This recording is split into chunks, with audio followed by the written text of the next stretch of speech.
Okay, so today I am going to show you what I eat for sahoor.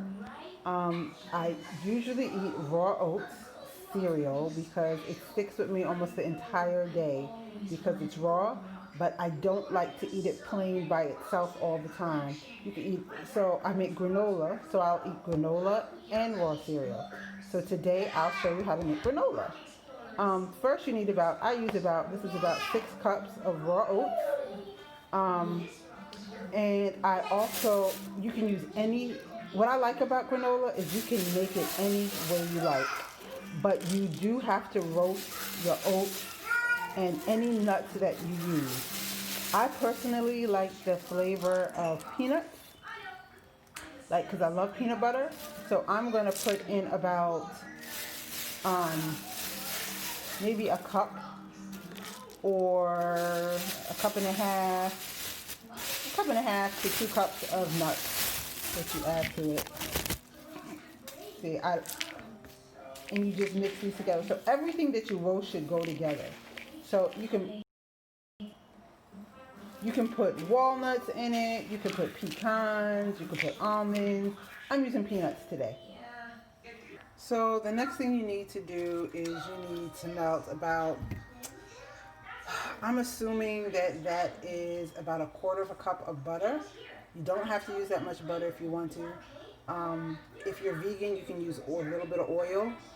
Um, One thing I like about Kazakhstan is that everything that you get is fresh. Like, you can get such fresh ingredients for an inexpensive price. Like, the oats are so fresh that sometimes they leave some of the husk of the wheat on, and it can be a little annoying to eat, but it comes straight from the farm. And this butter is freshly made butter, and the honey is fresh as well. So you use honey.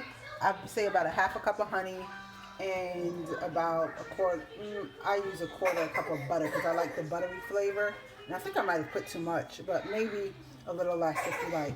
You can add salt to this. If the honey is not sweet enough, you can add sugar, but I usually don't.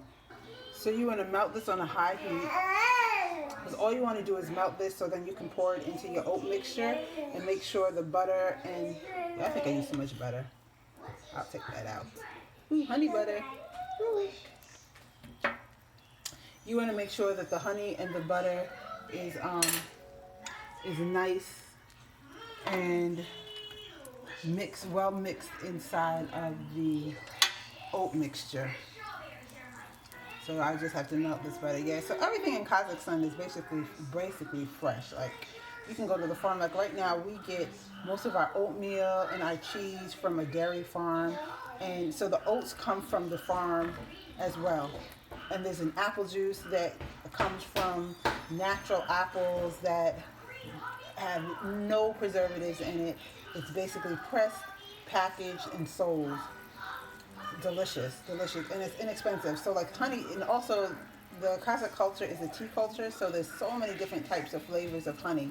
You can get different types of flavors of honey. You can also get like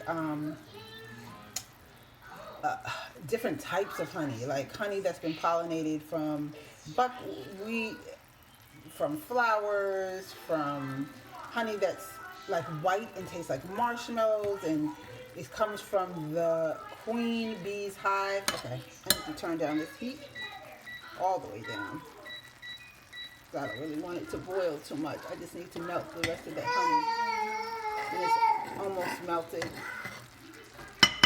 All right, so you take your boiled honey and you pour it into your oat mixture.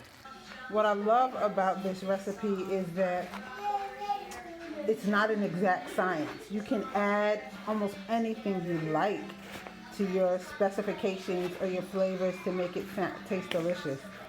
You hear?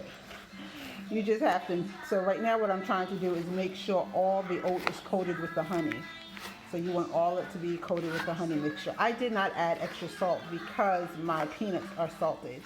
Not highly salted, but they're salted a little bit. And I don't need that extra. You hear Daniel, neighborhood in the back? My son's watching it.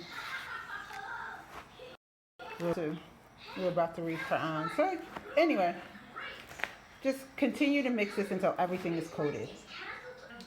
Once your your oats are coated, you put it on a baking sheet and you spread it out so you can roast it. And you roast this in the oven. Um, there's no exact time. I would say about 8 minutes. What I do, because I make mine kind of thick, is I put it in for like maybe 8 minutes and then I mix it up to make sure everything is toasted. And I leave it in again for like maybe another 2 or 3 minutes. My family likes their granola pretty crunchy and toasted. Me, I don't mind it either way. I like it lightly toasted, heavily toasted. It doesn't matter to me. So since they like it heavily toasted, I toast it a bit longer. Okay, I left it in a little bit too long. It's a little bit crispy, but it's pretty much ready. Right now, all I have to do is let it cool. So once your granola is nice and crispy like mine and cooled down, then you can add your fruit. So I added dry apricots, like maybe 2 cups of dry apricots and raisins and dates to mine.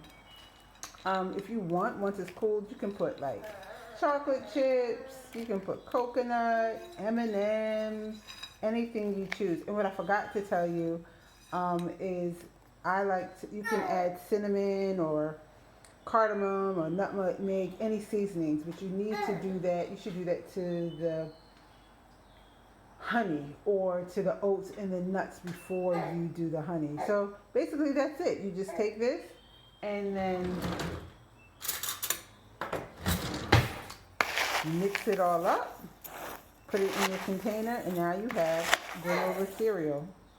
I like to, if you want, like I said with me, I take my granola cereal and I mix it with like some raw oats, and I put it in a bowl with some milk, almond milk, or like my daughters mix it with yogurt, and we eat it, and alhamdulillah, it's delicious, it's homemade, you know what's in it, it's nutritious, and it holds you for almost the entire day.